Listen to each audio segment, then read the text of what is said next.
नमस्कार साथियों। आज हम 27 अगस्त 2018 को प्रथम पारी में जो तकनीकी सहायक भर्ती परीक्षा आयोजित की थी जयपुर, जोधपुर, अजमेर विद्युत वितरण निगम लिमिटेड के द्वारा, उसका जो पेपर है वो हल करेंगे। इस पेपर के कुछ प्रश्न पूर्व वीडियो में हल किए, शेष जो प्रश्न है वो हम आज हल करेंगे। आज का अपना प्रश्न है, एक इंस्ट्रूमेंट ट्रांसफार्मर का भार किस में दिया जाता है। इंस्ट्रूमेंट ट्रांसफार्मर क्या होता है? जो सीटी और पीटी होते हैं वो इंस्ट्रूमेंट ट्रांसफार्मर होते हैं, यानी करंट ट्रांसफार्मर और पोटेंशियल ट्रांसफार्मर दोनों इंस्ट्रूमेंट ट्रांसफार्मर होते हैं और इनका भार है वीए में दिया जाता है, यानी वोल्ट एम्पियर में दिया जाता है। तो इसका राइट आंसर क्या हो जाएगा? वीए में, यानी वोल्ट एम्पियर में। किस में है? ई ऑप्शन में देखो, वीए में, वोल्ट एम्पियर। तो राइट आंसर हो गया ई, वोल्ट एम्पियर। अगला क्वेश्चन है, किसी चलायमान आयरन उपकरण में निम्न में से कौन सी त्रुटियां होती है। चलायमान आयरन यानी चल लोहा प्रकार का उपकरण, चल लोहा परमानेंट क्वाइल मूविंग आयरन, पीसीएमआई, चल लोहा उपकरण है।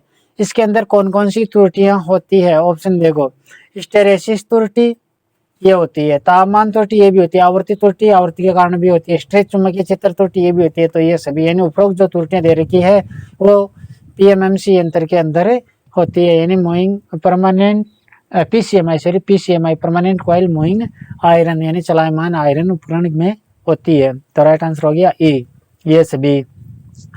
अगला क्वेश्चन है, स्थैतिक रूप से प्रेरित ईएमएफ का सिद्धांत में प्रयुक्त होता है। यानी एक तो गतिज रूप से प्रेरित विद्युत वाहक बल और एक है स्थितिज रूप से। यहाँ पूछा है स्थितिज रूप से प्रेरित विद्युत वाहक बल। ऑप्शन देखो, ट्रांसफार्मर में स्थितिज रूप से प्रेरित विद्युत वाहक बल होता है, मोटर में गतिज रूप से होता है, जनरेटर इसमें भी गतिज रूप से होता है, बैटरी इसमें रासायनिक ऊर्जा विद्युत ऊर्जा में परिवर्तित होती है, अल्टरनेटर इसमें गतिज रूप से प्रेरित होता है। तो राइट आंसर क्या हो जाएगा इसका? स्थितिज रूप से केवल इन ऑप्शनों में ट्रांसफार्मर है, तो राइट आंसर हो गया ट्रांसफार्मर में पैदा होता है। अगला क्वेश्चन हो गया, एक चुंबकीय दबाव जो किसी चुंबकीय सर्किट में फ्लक्स को सेट करता है या उसकी ओर झुकाव रखता है वह क्या कहलाता है। यानी चुंबकीय जो सर्किट है में फ्लक्स को जो धकेलने के लिए जो बल लगाया जाता है वह चुंबक वाहक बल या मैग्नेटो मोटिव फोर्स कहलाता है, एमएमएफ कहलाता है। तो राइट आंसर क्या हो जाएगा? Magnetic motive force. किसमें है? डी ऑप्शन में देखो, मैग्नेटो मोटिव फोर्स। तो राइट आंसर हो गया डी, एमएमएफ। अगला क्वेश्चन है, एक ट्रेडमिल पर व्यायाम करते हुए किसी व्यक्ति को पता चलता है कि वह 1 घंटे में 2.25 इंटू 10⁵ जूल ऊर्जा खर्च करता है। इसके द्वारा उत्पादित की गई औसत शक्ति क्या होगी? यानी क्या दे रखा है? ऊर्जा दे रखी है, समय दे रखा है। 1 घंटे में समय क्या है? समय बराबर है 1 घंटा। 1 घंटे में ऊर्जा है 2.25, यानी ऊर्जा कितनी खपत कर रहा है? 2.25 इंटू 10⁵5 जूल। तो शक्ति क्या होगी?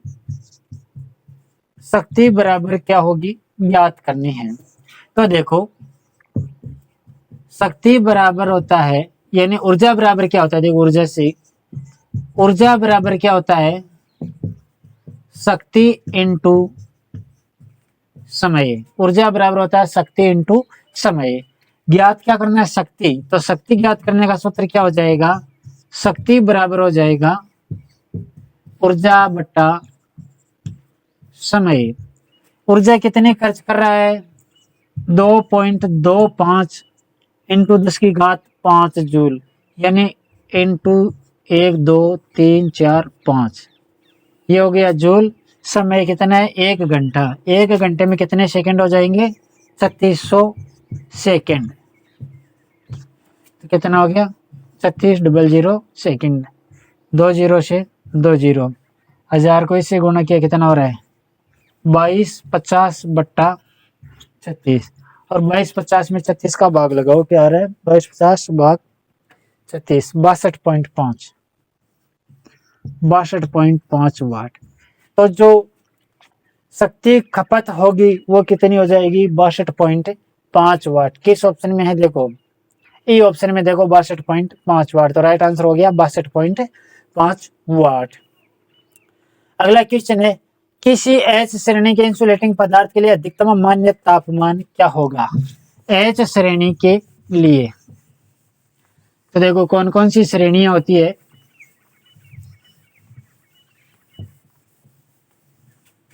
जो श्रेणियां है वो होती है U Y A E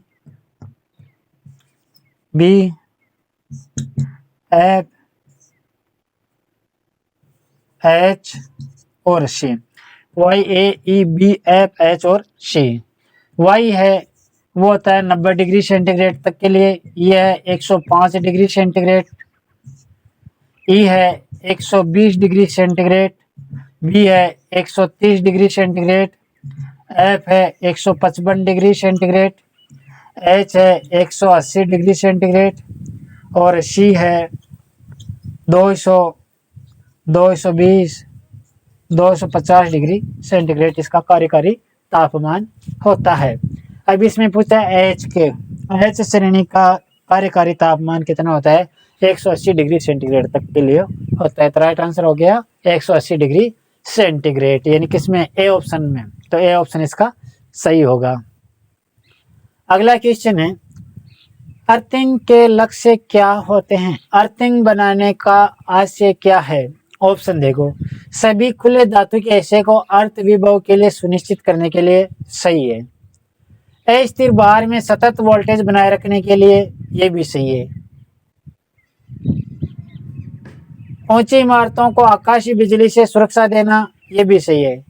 insulation विफलता के कारण उपकरण में अत्यधिक करंट के प्रवाह को सुरक्षित करने के लिए, ये भी सही है। उपरोक्त सभी, ये सभी तो सही है, यानी जो दे रखे हैं वो सभी ऑप्शन सही है। तो राइट आंसर हो गया ई, उपरोक्त सभी, यानी ये सभी। अगला क्वेश्चन है, सर्किट में इलेक्ट्रॉन का प्रवाह को उत्पन्न करता है, यानी इलेक्ट्रॉन प्रवाह की दर क्या कहलाती है? इलेक्ट्रॉन प्रवाह की दर धारा कहलाती है। तो राइट आंसर क्या हो जाएगा? धारा। सी ऑप्शन में देखो धारा। तो सर्किट में इलेक्ट्रॉन का प्रवाह धाराओं को उत्पन्न करता है, तो विद्युत धारा, यानी सी ऑप्शन इसका सही होगा। अगला क्वेश्चन है, एक परिणामीतर जिसमें 500 प्राथमिक टर्न है, 200 सेकेंडरी टर्न है, ये 120 वोल्ट आपूर्ति से जुड़ा है, तो सेकेंडरी वोल्टेज और प्रति टर्न वोल्टेज की गणना कीजिए। क्या कह रहा है कि कोई ट्रांसफॉर्मर है जिसकी 120 वोल्ट से जुड़ा हुआ है, प्राथमिक में कितने टर्न है? एनपी, यानी प्राइमरी टर्न है, एनपी बराबर है 500 टर्न। सेकेंडरी टर्न है 200, एनएस बराबर है 200 टर्न। यह 120 वोल्ट 120 वोल्ट यानी से जुड़ा है, तो ईपी बराबर क्या है? 120 वोल्ट। ईएस बराबर क्या है? ज्ञात करना है। इसके अलावा क्या ज्ञात करना है? प्रति टर्न वोल्टेज, यानी वोल्ट प्रति टर्न बराबर भी ज्ञात कीजिए। ये भी ज्ञात करना है, यानी वोल्ट प्रति टर्न ज्ञात करना है। अब पहले ईएस ज्ञात कर लेते हैं। अपना सूत्र क्या है? ईएस बट्टा ईपी बराबर होता है एनएस बट्टा एनपी। ईएस ज्ञात करना है तो ईएस बराबर हो जाएगा एनएस इंटू ईपी बट्टा एनपी। एनएस क्या है? 200। ईपी क्या है? 120 बट्टा एनपी क्या है? 500। 2 जीरो से 2 जीरो कितना हो गया? 240 भाग 5 कितना हो रहा है? 48 वोल्ट। तो ईएस का मान कितना हो जाएगा? 48 वोल्ट। अब देखो इसी से हल हो जाएगा, ये सी ऑप्शन में आ रहा है 48 वोल्ट, बाकी में अलग है। अभी यदि डायरेक्ट इसी से हो जाएगा हल, या फिर हम अगला टर्न यानी वोल्ट प्रति टन देखना चाहे तो वोल्ट प्रति टन किस प्रकार निकालेंगे? ये कह रहा है कि वोल्ट प्रति टन बराबर क्या होगा, यानी वोल्ट बट्टा टन बराबर क्या होगा। कोई सा ले लो, मान लो ये सेकेंडरी लेना चाहिए, तो 48 वोल्ट है, तो कितना हो गया 48 वोल्ट। टन कितने हैं सेकेंडरी में, लपेटना 200, कितना हो गया 0.4824 वोल्ट प्रति ट्रांस। तो 0.24 वोल्ट प्रति ट्रांस यही आ रहा है सी ऑप्शन में, यानी 48 वोल्ट और 0.24 वोल्ट प्रति ट्रांस। तो सी ऑप्शन इसका सही होगा। अगला क्वेश्चन है, एसीआर में कौन सी ट्रिगरिंग सर्वाधिक भरोसेमंद होती है। जो दे रखे इनमें से कौन सी ट्रिगर सर्वाधिक भरोसेमंद होती है। ऑप्शन देखो, फॉरवर्ड वोल्टेज ट्रिगर नहीं, गेट ट्रिगर सही है, थर्मल ट्रिगर नहीं, डीवी बट्टा डीटी ट्रिगर नहीं, इनमें से कोई नहीं। तो राइट आंसर क्या हो जाएगा, गेट ट्रिगर, बी ऑप्शन इसका सही होगा। अगला क्वेश्चन है, पूर्ण भार पर संचालित हो रही सामान्य डीसी मशीन में सबसे शक्तिशाली विद्युत चुम्बक किसमें होती है। यानी डीसी मशीनों की शक्तिशाली चुम्बक किसमें होती है, फील्ड में होती है। अब ऑप्शन देखो, फील्ड वाइंडिंग सही है, इंटरपोल नहीं, आर्मेचर वाइंडिंग नहीं, कंपेंसेटिंग वाइंडिंग नहीं, इंटरपोल और कंपेंसेटिंग वाइंडिंग दोनों नहीं। तो राइट आंसर क्या हो जाएगा, फील्ड वाइंडिंग में होती है। तो सर्वाधिक शक्तिशाली चुम्बक फील्ड वाइंडिंग में होती है। तो ए ऑप्शन इसका सही होगा। अगला क्वेश्चन है, निम्न में से क्या ट्रांसफार्मर का एक हिस्सा नहीं है। यानी इनमें से कौन सा भाग ट्रांसफार्मर का नहीं है। Primary winding, primary winding transformer में होते हैं, यानी ट्रांसफार्मर का भाग नहीं है, यही देखना है। तो प्राइमरी वाइंडिंग होती है। कंजर्वेटर टैंक यानी संरक्षक टैंक कहते हैं इसे हम, ये भी होता है। रेडिएटर भी होता है ट्रांसफार्मर के अंदर। टेप चेंजर ये भी होता है, टेप चेंजर स्विच भी होता है। कम्यूटेटर ये नहीं होता है, यानी दिक् परिवर्तक या कम्यूटेटर ये नहीं होता। ये जो जनरेटर या मोटर होते हैं इसके अंदर होता है, इसका भाग है। तो ये ट्रांसफार्मर के अंदर नहीं होता है कम्यूटेटर। तो ए ऑप्शन इसका सही होगा, यानी ये कम्यूटेटर नहीं होता है। अगला क्वेश्चन है, 3 फेज ट्रांसफार्मर में टर्शियरी वाइंडिंग उपलब्ध कराने का मुख्य उद्देश्य क्या है। 3 फेज ट्रांसफार्मर में टर्शियरी वाइंडिंग क्यों प्रयोग करते हैं। ऑप्शन देखो, वोल्टेज में हार्मोनिक को दूर करना, वह अस्थिर वोल्टेज को संतुलित करना, सही है। यानी वोल्टेज में हार्मोनिक्स को दूर करना और अस्थिर वोल्टेज को संतुलित करना, यह सही है। 3 वोल्टेज सिस्टम को इंटरकनेक्ट करना नहीं, अतिरिक्त भार ले जाना नहीं, आउटपुट वोल्टेज को बढ़ाना, इनमें से कोई नहीं। तो राइट आंसर क्या हो गया, ए, वोल्टेज में हार्मोनिक्स को दूर करना और अस्थिर वोल्टेज को संतुलित करना, ये किसका काम है, टर्शियरी वाइंडिंग का है। अगला क्वेश्चन है, निम्न में से किस मशीन की क्षमता सबसे अधिक होगी। यानी इनमें से किसकी क्षमता ज्यादा है, यानी केवीए क्षमता या जो शक्ति है इसकी सबसे ज्यादा किसकी है। और देखो, सिंक्रोनस मोटर, बी में डीसी मोटर, प्रेरण मोटर, विद्युत पावर ट्रांसफार्मर, विद्युत पावर जनरेटर। तो विद्युत पावर ट्रांसफार्मर की क्षमता एमवीए में होती है, यानी मेगा वोल्ट एम्पियर में होती है। तो सर्वाधिक दक्ष इनमें से क्षमता ज्यादा किसकी होगी, विद्युत पावर ट्रांसफार्मर होगी, यानी शक्ति परिणामित्रों की क्षमता ज्यादा होती है, एमवीए में होती है इनकी क्षमता। अगला क्वेश्चन है, द्वि उत्तेजित मशीन का उदाहरण क्या है। द्वि उत्तेजित मशीन का उदाहरण, ऑप्शन देखो, DC shunt motor, synchronous motor, प्रेरण मोटर, यौगिक मोटर, इनमें से कोई नहीं। तो तुल्यकालिक मोटर की द्वि उत्तेजित मोटर है, तो सिंक्रोनस मोटर। राइट आंसर हो गया बी, सिंक्रोनस मोटर है। अगला क्वेश्चन है, पूर्ण भार स्थिति के अंतर्गत किसी 50 हर्ट्ज 3 फेज प्रेरण मोटर की गति 725 आरपीएम है और मोटर की के पोलों की संख्या क्या होगी। यानी पूर्ण भार की स्थिति के अंदर, यानी मोटर भार पर चल रही है, एफ बराबर है 50 हर्ट्ज, इस समय भार पर इसकी गति है 725 आरपीएम, यानी एन आर रोटर गति कितनी है 725 आरपीएम। तो इसमें पोलों की संख्या क्या होगी, पोलों की संख्या कितनी होगी भाई। देखो किस प्रकार से निकालेंगे।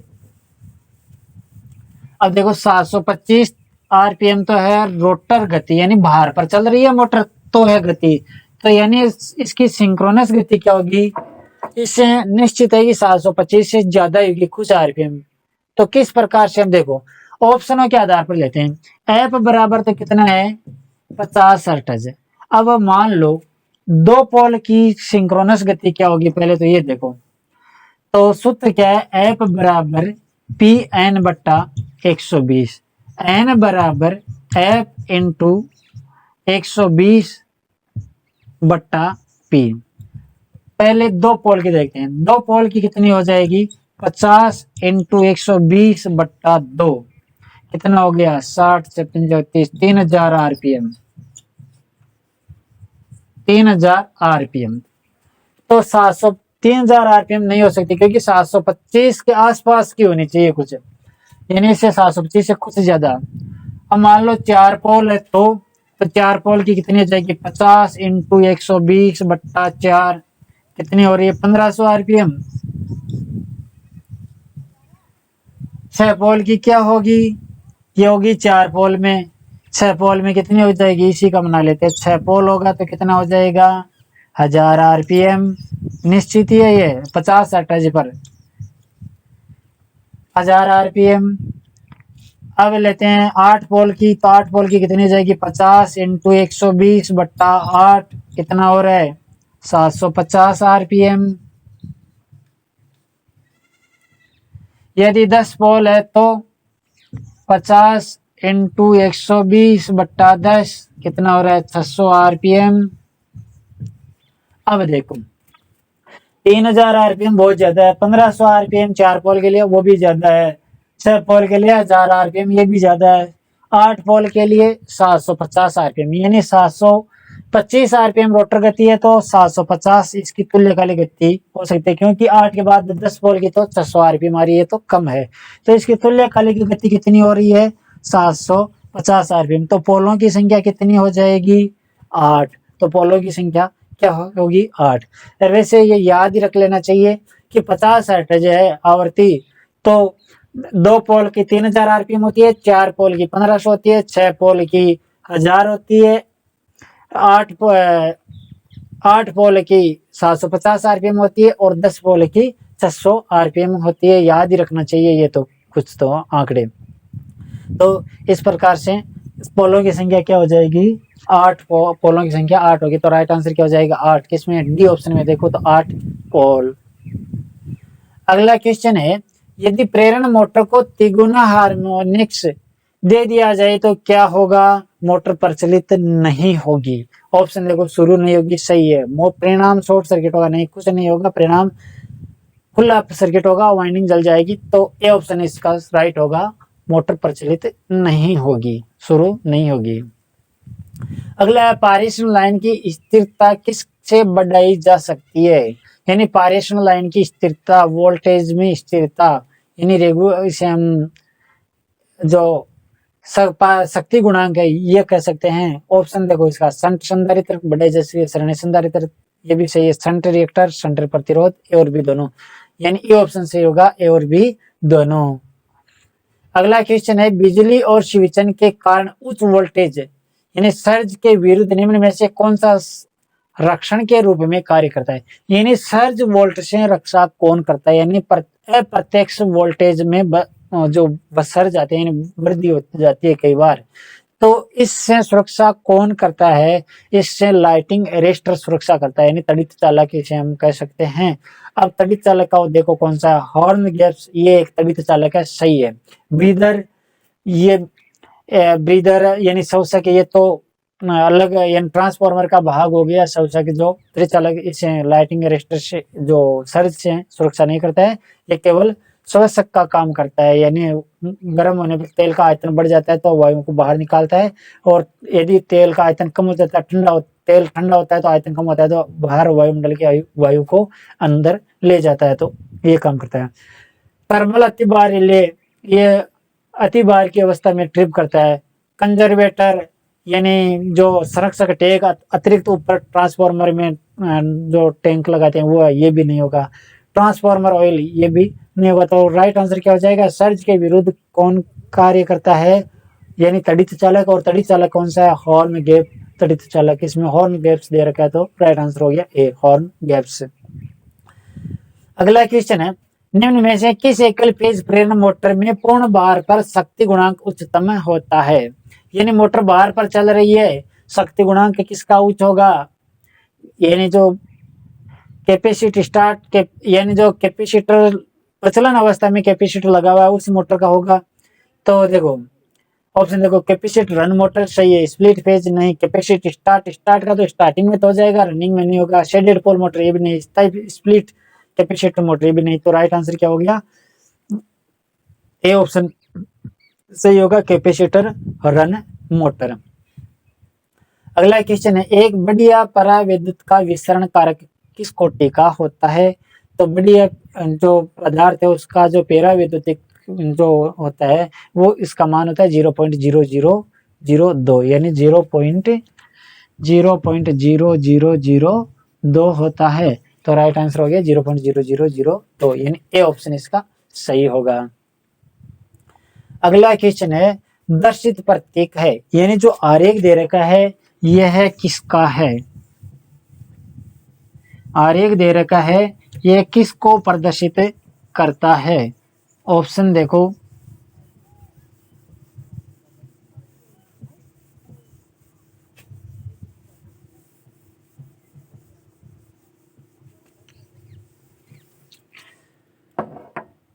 देखो एनपीएन ट्रांजिस्टर, पहला ऑप्शन है NPN transistor. NPN transistor, NPN transistor का प्रतीक किस प्रकार का होता है? यानी ये ट्रांजिस्टर का प्रतीक है, ये हो गया कलेक्टर, ये हो गया एमीटर और ये हो गया बेस। अब एनपीएन है तो एरो बाहर की तरफ आएगी, ये यहाँ पे एरो है वो बाहर की तरफ आएगी। तो ये हो गया एनपीएन ट्रांजिस्टर का। दूसरा है जेएपीटी, जंक्शन एपीटी यानी फील्ड इफेक्ट ट्रांजिस्टर। जेएपीटी का किस प्रकार से होता है? जेएपीटी का इस प्रकार से,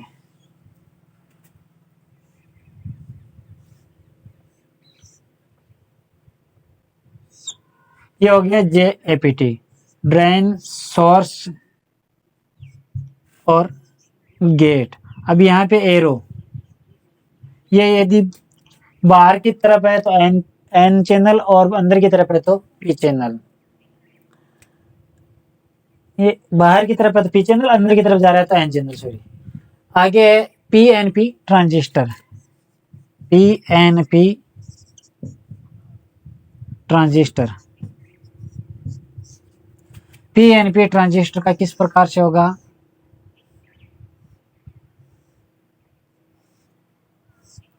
ये एरो अंदर की तरफ, ये हो गया कलेक्टर, ये हो गया एमीटर और ये हो गया बेस। तो ये हो गया पीएनपी ट्रांजिस्टर, यानी एरो अंदर की तरफ आ रहा है तो पीएनपी ट्रांजिस्टर, और इसमें एरो अंदर की तरफ ही आ रहा है यानी एमीटर की तरफ जो एरो है वो अंदर की तरफ आ रहा है, यानी इसमें जो आरेख दर्शाया है वो एमीटर ऊपर की तरफ दे दिया है ऐसे, यानी इसको एमीटर कह रहा है, इसे कलेक्टर कह रहा है और ये हो गया बेस। यानी जो एरो बनाया जाता है वो एमीटर पे बनाया जाता है, ये अंदर की तरफ आ रहा है एरो। तो ये हो गया पीएनपी ट्रांजिस्टर, यानी पीएन और P transistor. UJT, unijunction transistor, UJT का किस प्रकार से होता है?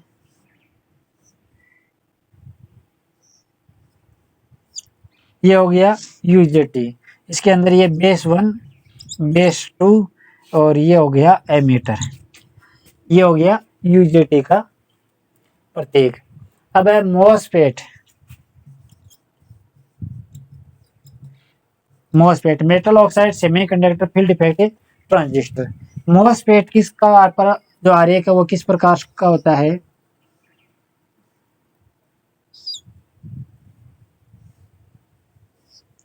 ये ड्रेन, ये सोर्स, ये गेट और ये यहाँ पे एरो, यदि अंदर की तरफ आ रहा है तो एन चैनल, ये एरो बाहर की तरफ निकल रहा है तो पी चैनल मॉसफेट। तो ये हो गया मॉसफेट का। अब जो यहाँ आरेख दे रखा है ये है पीएनपी ट्रांजिस्टर का, तो राइट आंसर क्या हो गया? पीएनपी ट्रांजिस्टर, यानी सी ऑप्शन इसका सही होगा। अगला क्वेश्चन है, शक्ति के अधिकतम स्थानांतरण के लिए आंतरिक प्रतिरोध का सबसे वांछित मान क्या होना चाहिए? यानी शक्ति का अधिकतम स्थानांतरण कब होगा? जब भार का प्रतिरोध, यानी भार का प्रतिरोध है वो स्रोत प्रतिरोध के बराबर हो जाएगा तो शक्ति का अधिकतम स्थानांतरण होगा। तो भार प्रतिरोध के समान, यानी जो शक्ति का अधिकतम स्थानांतरण तब होगा जब आंतरिक प्रतिरोध का सबसे वांछित मान भार प्रतिरोध के समान होगा, यानी ए ऑप्शन इसका सही है। तो राइट आंसर हो गया ए। अगला क्वेश्चन है, दिए गए आरेख में कुल धारा व प्रतिरोध क्या होगा? जो आरेख दे रखा है इसकी कुल धारा और कुल प्रतिरोध क्या होगा, ज्ञात कीजिए।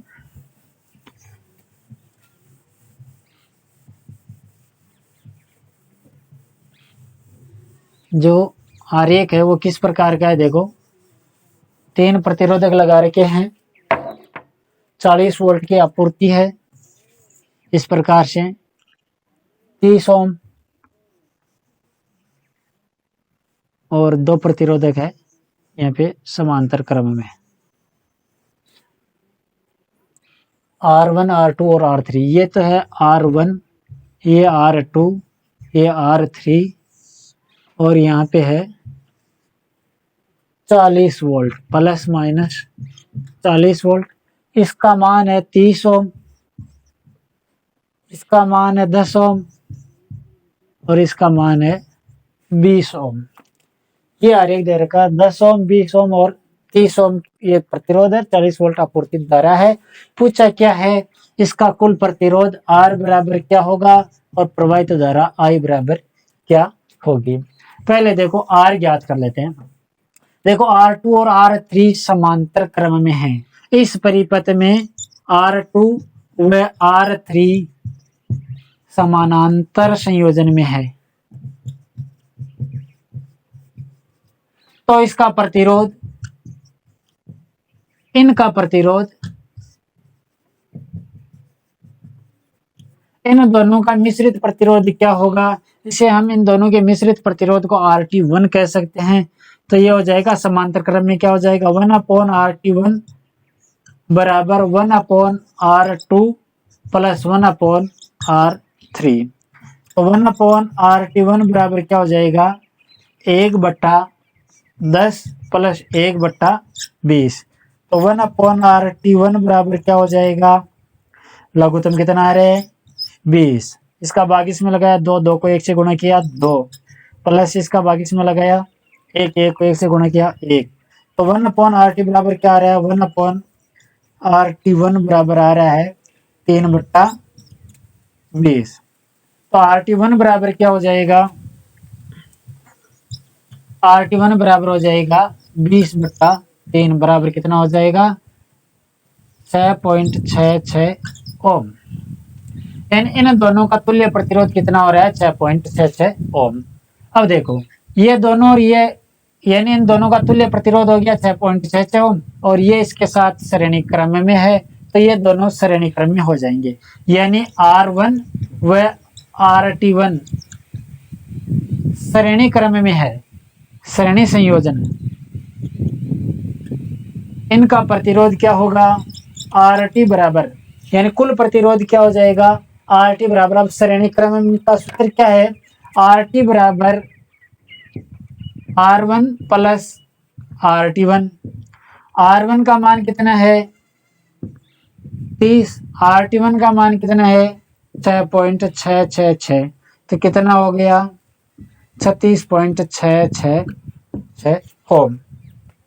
तो इसका मान कितना हो जाएगा, प्रतिरोध कितना हो गया 36.666 ओम।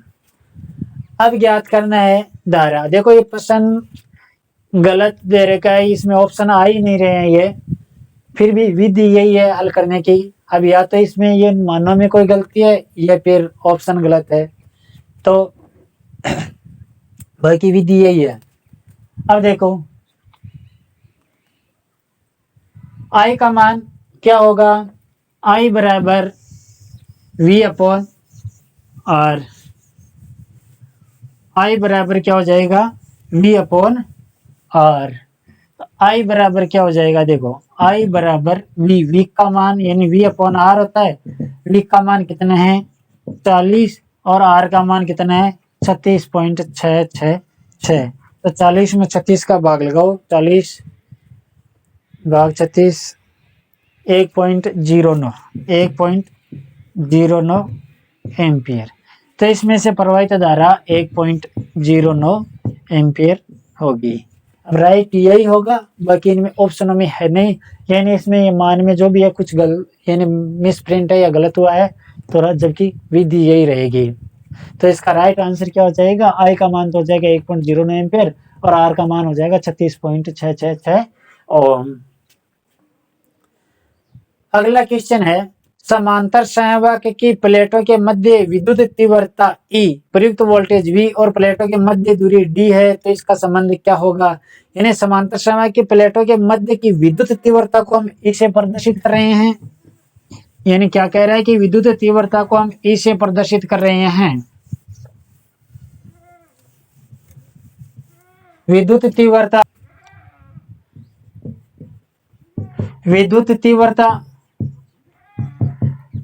तीव्रता को हम ए से प्रदर्शित कर रहे हैं, प्रयुक्त वोल्टेज को हम V से प्रदर्शित कर रहे हैं, और मध्य की दूरी बराबर है D। तो इनका संबंध क्या होगा, तो इनमें संबंध होगा E बराबर V अपॉन D, किसमें, ए ऑप्शन में, तो राइट आंसर हो गया ए, E बराबर V अपॉन D। तो ये प्रश्न थे इस पेपर से संबंधित। ठीक है साथियों।